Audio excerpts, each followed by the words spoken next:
Okey, ni batu dah letak Ni jalan yang tak boleh digunakan kalau ikutkan. Okey, jalan yang patut kuil ikut. Sekejap saya tunjukkan.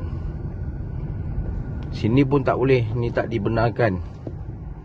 Tengok ni kan berkongsi jalan, akan jadi sesak dekat sini.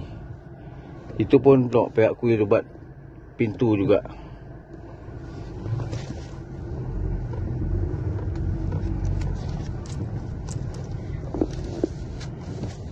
Okey, kita jalan kat sini Saya akan tunjuk sepatutnya jalan yang kuil kena buat. Semua boleh nampak. Ni pun dah ada kuil lah. Kuil Tamarakan kat tepi jalan. Okey, ni yang Honda tu Yang Honda depan sikit lagi. Ni jalan kuil. Jalan kuil yang sepatutnya dia kena ikut. Okey, sebelah ni ada gym tau. Gym.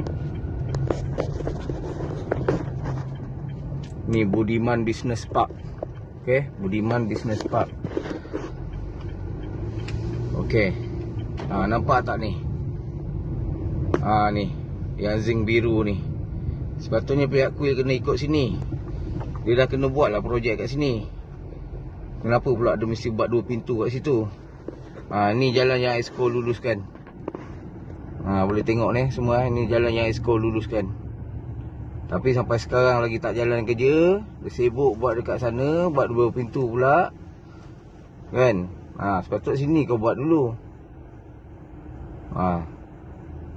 Okey tuan, terima kasih tuan.